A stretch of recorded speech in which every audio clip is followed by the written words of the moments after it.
स्वागत करता हूं आपका अपने YouTube चैनल पर। और इस वीडियो में हम टीजीटी के प्रीवियस ईयर पेपर जो 2016 में हुआ था उसे हम देखेंगे। 2016 का जो है पेपर, ये आपका परीक्षा तिथि 9 मार्च 2019 को कंडक्ट कराया गया था। निर्धारित समय इसमें कितना है आपका 2 घंटे हैं और कुल अंक कितने हैं 425 हैं। ठीक है, ये 2016 का पेपर है। तो यहाँ पर पहले हम आवश्यक निर्देश को पढ़ते हुए आगे चलेंगे। क्या लिखा हुआ है? अभ्यर्थी अपना अनुक्रमांक केवल आवरण पृष्ठ तथा प्रश्न पुस्तिका के साथ दिए उत्तर पत्रक के निर्दिष्ट स्थान पर लिखेंगे, अन्यत्र कहीं नहीं।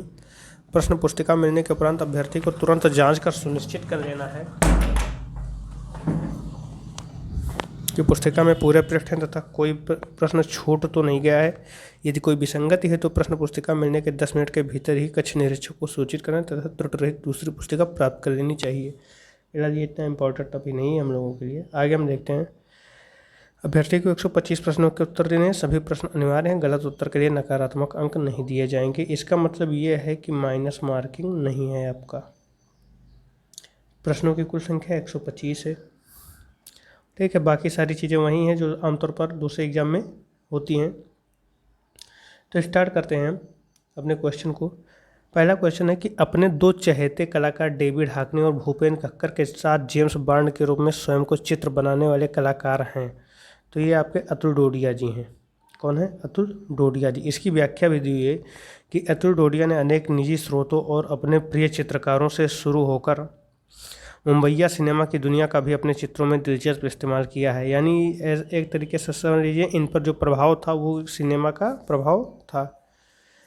किताब एक आपके पास, किताब का नाम आपको मिल गया है बृहद आधुनिक कला कोश। अगर आप चाहें तो ये किताब भी ले सकते हैं टीजीटी के लिए।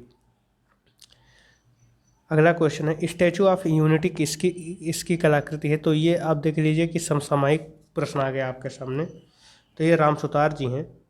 अगर आप पढ़े होंगे उससे, मतलब जब मूर्ति बनने का प्रक्रिया जारी हुआ हो, प्रक्रिया चल रही होगी, तभी इनका नाम आया होगा सामने। तो इस तरीके से भी क्वेश्चन आ सकते हैं। को आपको ध्यान रखना है कि कला जगत से जुड़ी जानकारियाँ, आपको समसामयिक जानकारियाँ आपके पास होनी चाहिए। 1-2 प्रश्न उससे भी बन जाते हैं।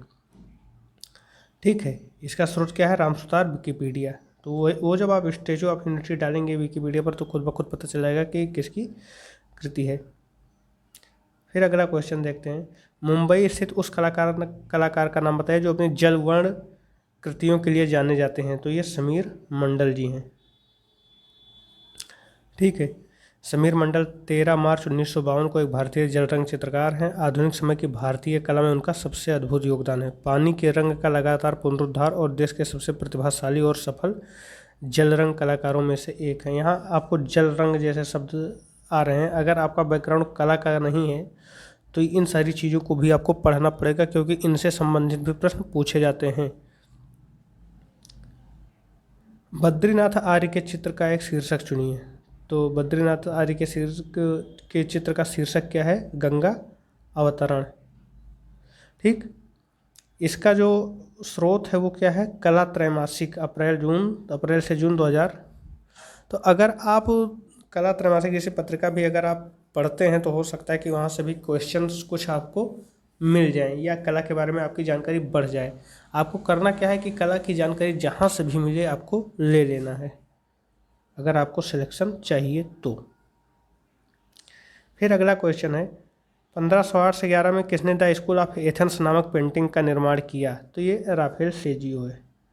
मैंने जब आपको वीडियो बनाकर सिलेबस के बारे में बताया था तो उसमें ये आपको बताया था कि इसमें पाश्चात्य कला का क्वेश्चन, पाश्चात्य कला सिलेबस में नहीं है, लेकिन ये एग्जाम्पल आपको बता रहा है कि पाश्चात्य कला के प्रश्न आते हैं। और मैंने आपसे क्या कहा था कि 8 से 10% क्वेश्चन ऐसे होते हैं जो पाश्चात्य कला से आते हैं। पहला क्वेश्चन आपको यहाँ दिखाई पड़ गया है। ठीक है, तो यहाँ आपके पास स्रोत जो है पाश्चात्य कला, ममता चतुर्वेदी।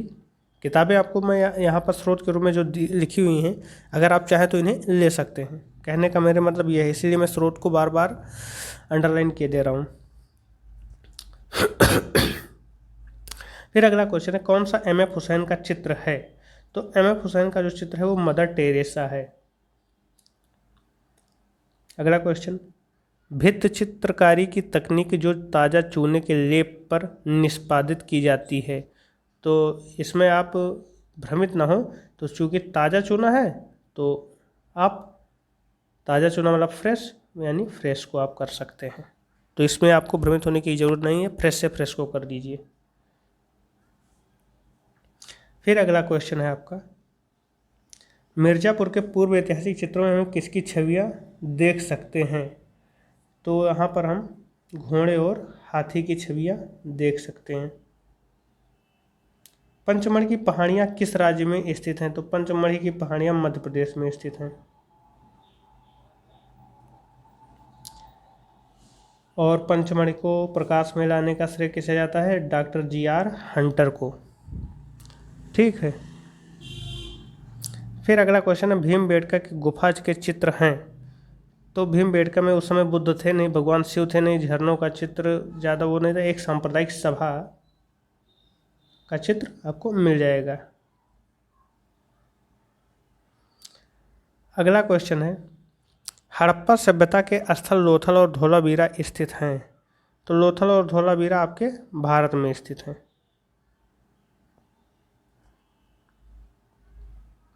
जोगीमारा गुफा के चित्रों की अवधि है। तो जोगीमारा गुफा के चित्रों की अवधि अजंता से पहले की है। बाघ गुफाएं स्थित हैं। तो बाघ गुफाएं आपका कहाँ है, मध्य प्रदेश में।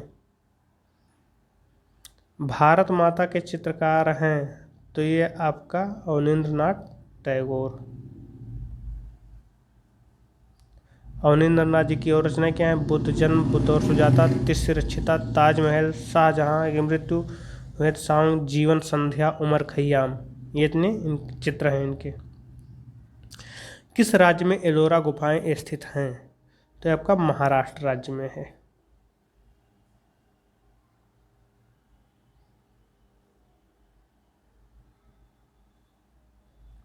बाघ गुफाओं की अवधि है। ठीक है। तो बाघ गुफाओं की अवधि इसमें क्या है, सातवाहन राजवंश है आपका, विजयनगर राजवंश है, विजयनगर है, चोल राजवंश है, बुद्ध। तो इनमें हम विकल्पों की अगर बात करें तो सातवाहन जो राजवंश था वो ईसा पूर्व का समय था।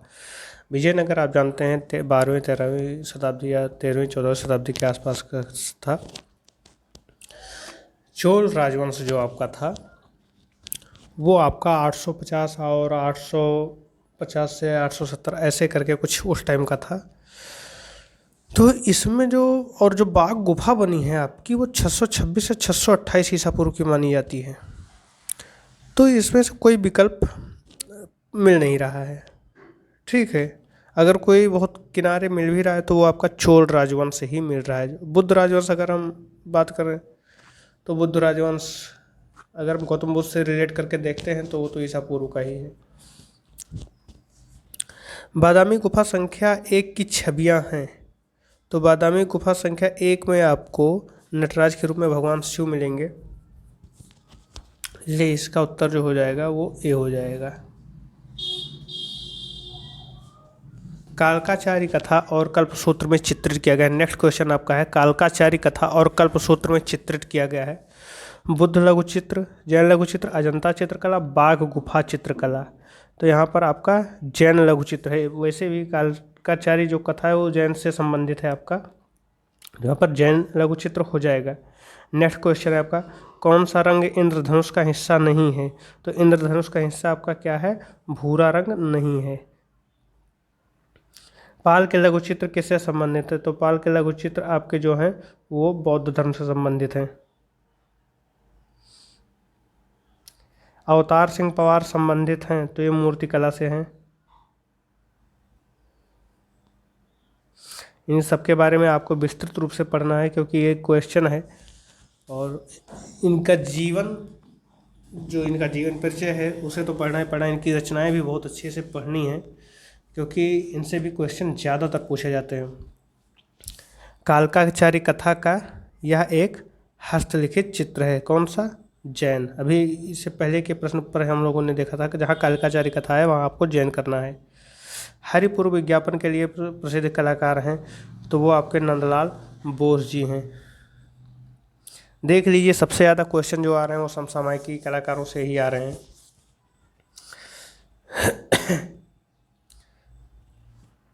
उस चित्रकार का नाम लिखिए जिसने अंधे होने के बावजूद भी अपना काम जारी रखा। तो वो हमारे हैं विनोद बिहारी मुखर्जी जी।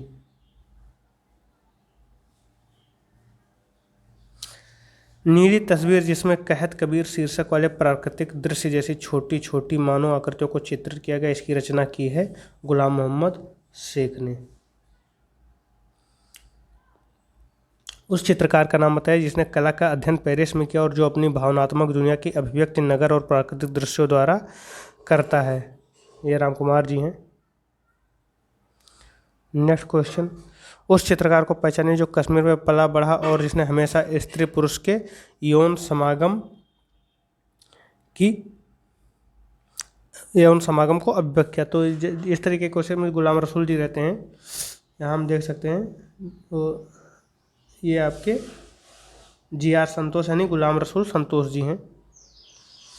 फिर अगला क्वेश्चन है, काले और सफ़ेद रंग के साथ ज्यामितीय अमूर्त चित्रकारी करने वाले कलाकार का नाम क्या है? नसरीन मोहम्मदी। लखनऊ का चित्र जी किसने बनाया है? तो लखनऊ का चित्र मदन लाल नागर जी ने बनाया है। ये भी इम्पॉर्टेंट क्वेश्चन है, कई बार पूछा गया है। हिमालय पर्वत के चित्रों के लिए कौन प्रसिद्ध है? तो जैसे ही आपको आएगा तो हिमालयी कलाकार के रूप में प्रसिद्ध है निकोलस रोरिक।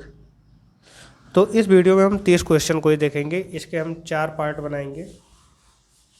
आपको यहाँ पर इनके क्वेश्चन कराने का मतलब जो मकसद मेरा था वो यही था कि आप प्रश्नों की प्रकृति को समझें एवं ये समझें कि उनमें किस भाग के क्वेश्चन सबसे अधिक आ रहे हैं और किस भाग से कम आ रहे हैं, ताकि आप अपनी तैयारी को एक विशेष तरीके से करें वहाँ पर, जिससे आपकी जो तैयारी है उस पर समय ज़्यादा वेस्ट ना हो उन चीज़ों को पढ़ने में जिनकी आने की संभावना कम है।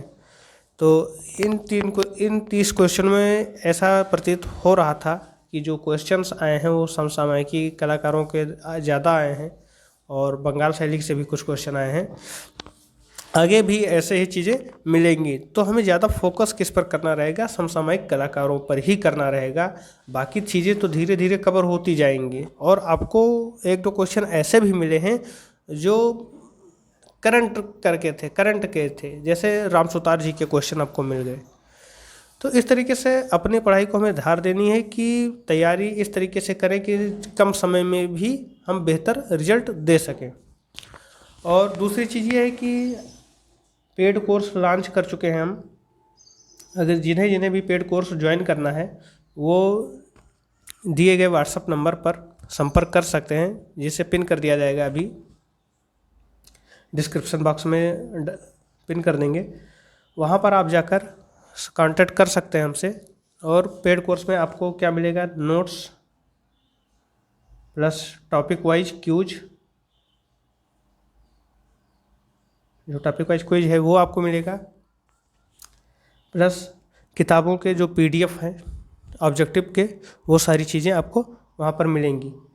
तो आप अगर पेड कोर्स लेने के लिए इच्छुक हैं तो आप कमेंट बॉक्स में जो आपके डिस्क्रिप्शन बॉक्स है उसमें जाकर जो व्हाट्सएप नंबर दिया है वहाँ से आप कांटेक्ट कर सकते हैं।